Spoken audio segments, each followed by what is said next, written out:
Hello friends, राज IAS academy में आपका स्वागत है। आज मैं सभी प्रतियोगी परीक्षाओं में पूछे जाने वाला महत्वपूर्ण प्रश्न के बारे में बताने जा रहा हूं, जो कि आगामी होने वाली सभी प्रतियोगी परीक्षाओं के लिए महत्वपूर्ण है।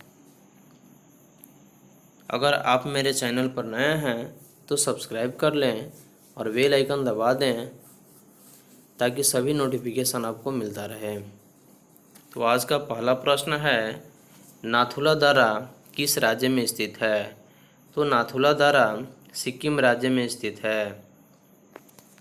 सिक्किम राज्य में नाथुला दर्रा स्थित है। अगला प्रश्न है, किस संविधान संशोधन द्वारा 6 से 14 वर्ष की आयु के बच्चों के लिए शिक्षा को मौलिक अधिकार बनाया गया? तो संविधान संशोधन यानी कि 86वां संविधान संशोधन द्वारा 6 से 14 वर्ष की आयु के बच्चों के लिए शिक्षा को मौलिक अधिकार बनाया गया। अगला प्रश्न है, किस मौलिक अधिकार को 44वें संविधान संशोधन द्वारा हटा दिया गया? तो संपत्ति के अधिकार को मौलिक अधिकार जो है संपत्ति का अधिकार, उसको 44वें संविधान संशोधन द्वारा हटा दिया गया। अगला प्रश्न है, 23.5 डिग्री उत्तरी अक्षांश रेखा क्या कहलाती है? तो 23.5 डिग्री उत्तरी अक्षांश वाली जो रेखा है वह कर्क रेखा कहलाती है। अगला प्रश्न है, सशस्त्र सेना झंडा दिवस कब मनाया जाता है? तो 7 दिसंबर को सशस्त्र सेना झंडा दिवस मनाया जाता है। अगला प्रश्न है, भारत पाक सीमा रेखा किस नाम से पुकारी जाती है? तो भारत पाक सीमा रेखा जो है वह रेड क्लिफ रेखा के नाम से पुकारी जाती है। अगला प्रश्न है, भारत में एकमात्र सक्रिय ज्वालामुखी कहाँ है? तो भारत में एकमात्र जो सक्रिय ज्वालामुखी है वह बैरन द्वीप में पाया जाता है, जो कि अंडमान निकोबार द्वीप में स्थित है। अगला प्रश्न है, विश्व विकलांग दिवस कब मनाया जाता है? तो विश्व विकलांग दिवस 3 दिसंबर को मनाया जाता है। तो 3 दिसंबर को ही विश्व यानी पूरे विश्व में विकलांग दिवस के रूप में मनाया जाता है।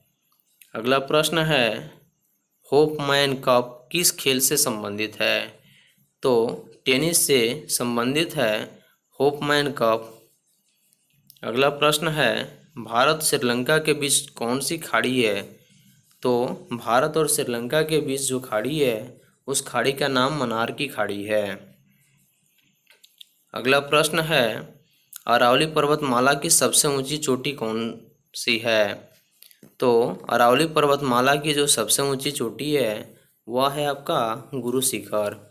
तो गुरु शिखर अरावली पर्वतमाला की सबसे ऊंची चोटी है। अगला प्रश्न है, किस देश की समुद्री सीमा सबसे बड़ी है? तो कनाडा देश की जो समुद्री सीमा है वह सबसे बड़ी है। अगला प्रश्न है, किस देश की स्थल सीमा सबसे बड़ी है? तो चीन देश जो है उसकी स्थल सीमा जो है वह पूरे विश्व में सबसे बड़ी है। अगला प्रश्न है, म्यांमार जिसका नाम बर्मा भी है की मुद्रा कौन सी है? तो म्यांमार की जो मुद्रा है वह है आपका कयात। कयात जो है वह म्यांमार की मुद्रा है। अगला प्रश्न है, मौसम संबंधित परिवर्तन वायुमंडल के किस परत में होते हैं?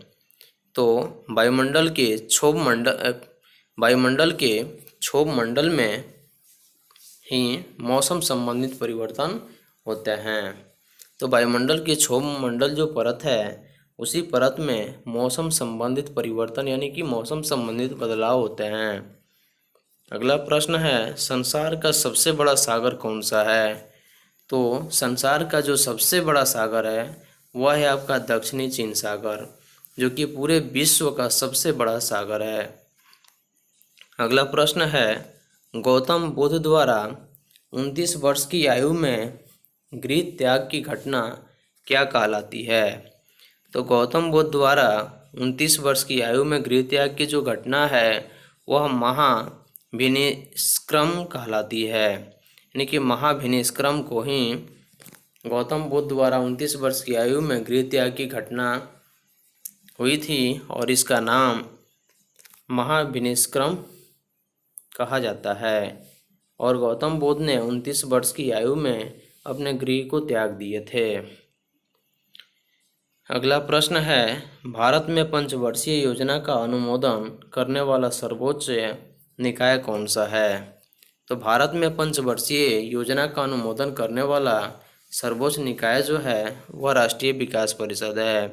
तो राष्ट्रीय विकास परिषद ही पंचवर्षीय योजना का अनुमोदन करने वाला सर्वोच्च निकाय है। अगला प्रश्न है, भारत के किस राज्य की सीमा चीन और नेपाल से मिलती है? तो भारत के सिक्किम राज्य जो है उसकी सीमा चीन, नेपाल और भूटान से मिलती है। तो भारत के सिक्किम राज्य की जो सीमा है वह चीन से, नेपाल से और भूटान तीनों देश से मिलती है। अगला प्रश्न है,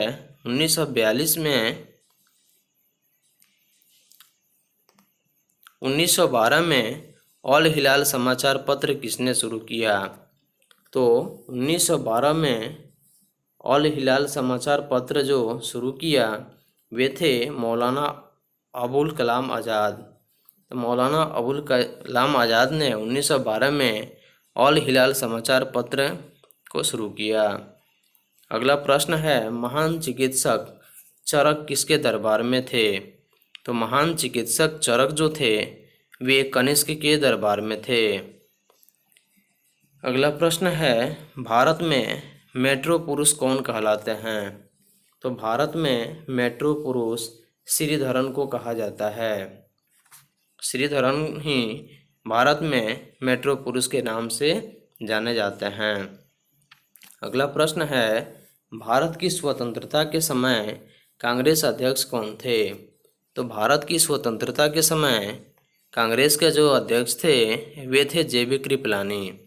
जेबी कृपलानी स्वतंत्र भारत के, यानी कि जब भारत आज़ाद हुआ था तो उस समय कांग्रेस के अध्यक्ष थे।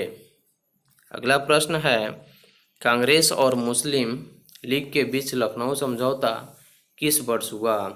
तो कांग्रेस और मुस्लिम लीग के बीच लखनऊ जो समझौता हुआ वो आपका 1916 में हुआ। अगला प्रश्न है, पानीपत का तीसरा युद्ध किनके बीच हुआ? तो पानीपत का तीसरा युद्ध जो हुआ वह मराठों और अहमद शाह अब्दाली के बीच हुआ। तो पानीपत का तीसरा युद्ध मराठा और अहमद शाह अब्दाली के बीच हुआ।